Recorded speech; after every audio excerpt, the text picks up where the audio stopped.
তোমার বারবার চেষ্টার পরেও সেই মানুষটা কিছুতেই তোমাকে সেই জায়গাটা দিতে পারছে না। তুমি যেই জায়গাটা ডিজার্ভ করো বা তোমাদের সম্পর্কের মধ্যে যেই জায়গাটা তৈরি হয়েছিল সেটা কিছুতেই আর আগের জায়গায় পৌঁছচ্ছে না।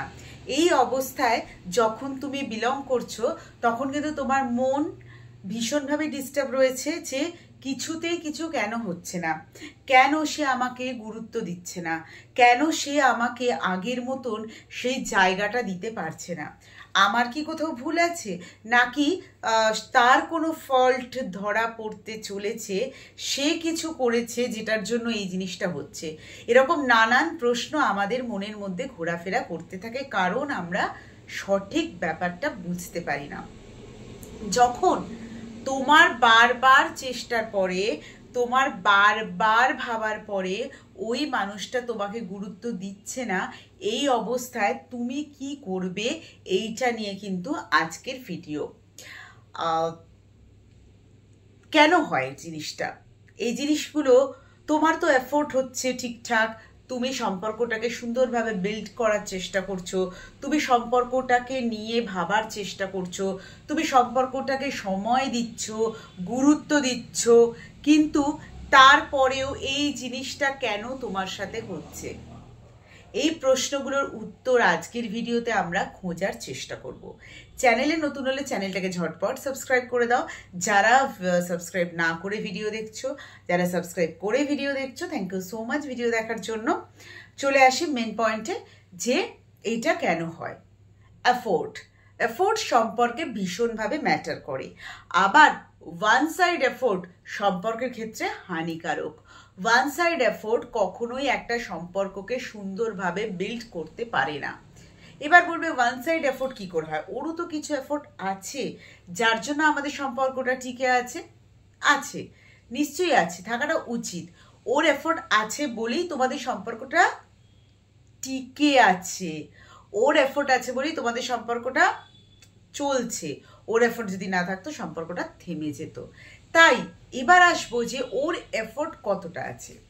একটা সম্পর্কের মধ্যে বোথ সাইড এফোর্টটা ভীষণভাবে ম্যাটার করে। একটা সম্পর্কের ক্ষেত্রে তুমি যদি 60% এফোর্ট দাও, তার অন্তত 50% এফোর্ট তাকে দিতেই হবে। সে 60% যদি দেয় খুব ভালো, সেই 60% এফোর্ট হয় না তো 50-60 একটা ধরো মার্জিন আসে, 50-60 না 40-60 একটা মার্জিন আসে, তো 100%টাকে যদি আমরা ধরি 40-60 একটা এফোর্ট আসে, তো 40-60-র ক্ষেত্রে তুমি যদি 60% দিচ্ছ, ওকে 40% এফোর্ট তো ওকে দিতেই হবে। যদি ওই 40% এফোর্টের জায়গায় ও যদি 20 কি 30% এফোর্ট দিচ্ছে, তাহলেই কিন্তু হয়ে যাচ্ছে যে সম্পর্কটা কোয়াইট ওয়ান সাইডেড। এই ক্ষেত্রে তুমি কিন্তু পর্যাপ্ত গুরুত্ব পাবে না। এই ক্ষেত্রে তোমার চাওয়া অনুযায়ী সম্পর্কটা চলবে না। এই ক্ষেত্রে তুমি যেভাবে চাইছো সেভাবে সম্পর্কটা বিল্ড হবে না। এফোর্ট ম্যাটার করে। এবার তুমি বলবে দিদি আমি তো পারি না, আমি তো এইভাবেই চলতে চাই। না, এইভাবে চললে কিন্তু হবে না। যদি মনে করো যে সম্পর্কটাকে সঠিকভাবে চালিয়ে নিয়ে যেতে হবে, সম্পর্কটাকে নিয়ে ভাবতে হবে, সম্পর্কটার ফিউচার দিতে হবে, তোমাকে কিন্তু তাকে এফোর্ট দিতে বাধ্য করাতে হবে। এনিহাও এনি চান্স কোনোভাবে সে যদি এফোর্ট না দেয়, তাহলে কিন্তু তোমাকে কি করতে হবে না, সম্পর্কটা থেকে বেরিয়ে আসার ভাবনা চিন্তা করতে হবে। এবার কিভাবে বুঝবে যে ও তোমাকে এফোর্ট দিচ্ছে কিনা?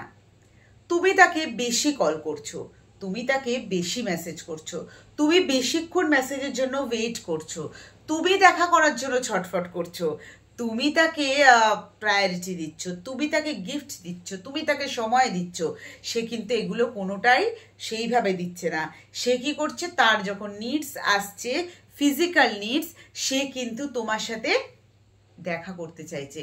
সে তোমার সাথে সেই মুমেন্টে ভালো করে কথা বলার চেষ্টা করছে, সেই মুমেন্টে তোমাকে ভীষণভাবে ভালোবাসা দেখাচ্ছে, এমন ভালোবাসা দেখাচ্ছে যে তুমি গদগদ হয়ে তার কাছে চলে গেলে। যেই মুহূর্তে তার নিডসটা ফুলফিল হয়ে গেল, সে কিন্তু চাই সেই জায়গাটা থেকে বের হয়ে আসার জন্য ছটফট করতে থাকলো। কিছু সময় সে নিজেকে গুটিয়ে নিল, আবার যখন তার কোনো নিডস হলো লাইক ফিজিক্যালি হোক বা মেন্টালি হোক, সে কিন্তু আবার তোমার সাথে ভাব জমানোর চেষ্টা করলো।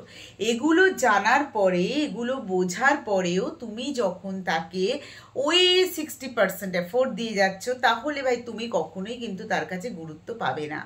গুরুত্ব পেতে গেলে কম এফোর্ট দিতে হবে, গুরুত্ব পেতে গেলে কম নিডস পুরো করতে হবে, গুরুত্ব পেতে গেলে কম কল, কম মেসেজ, কম কনভারসেশন করতে হবে।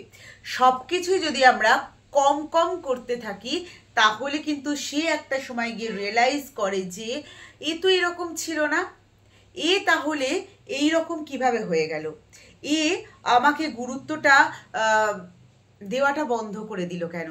তখন কিন্তু তার মনের মধ্যেই ভাবনাটা চলতে থাকবে, আর তার মনের মধ্যেই ভাবনা চলতে চলতে তোমাকে মেসেজ করা সে শুরু করবে, তোমাকে কল করা সে শুরু করবে, তোমার সাথে কথা বলা সে শুরু করবে।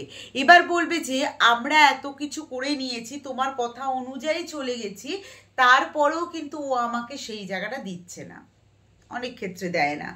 তাহলে কি বুঝতে হবে? ওই মানুষটা তোমাকে ভালোবাসেনি। ওই মানুষ যদি তোমাকে ভালোবেসে থাকে, তাহলে কিন্তু তোমার এই সাইলেন্ট ট্রিটমেন্টে তুমি পজিটিভ রেসপন্স পাবে।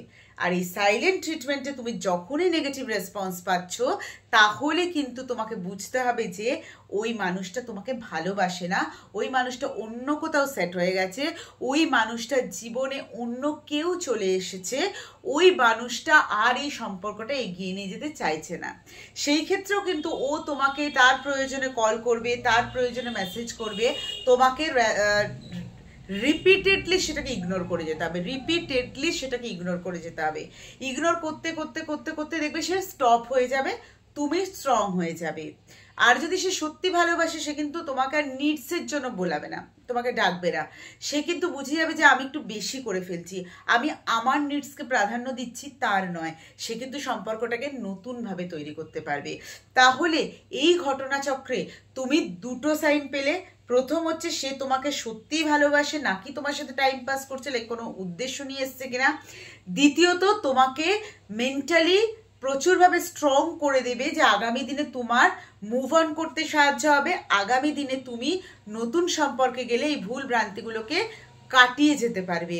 কারণ মানে স্ট্রং ডিসিশন অনেক সময় আমাদেরকে সঠিক রাস্তায় নিয়ে গিয়ে ফেলে দেয়। যত নরম হবে তত কিন্তু মানুষ পারিয়ে চলে যাবে। নরম মাটিতে আঁচড় দিতে কিন্তু বেশ ভালো লাগে, এই কথাটা কিন্তু মাথায় রাখতে হবে। আজকের ভিডিও এই অবধি রইল। কেমন লাগলো অবশ্যই জানিও। ভালো থেকে সুস্থ থেকে পজিটিভ থেকে।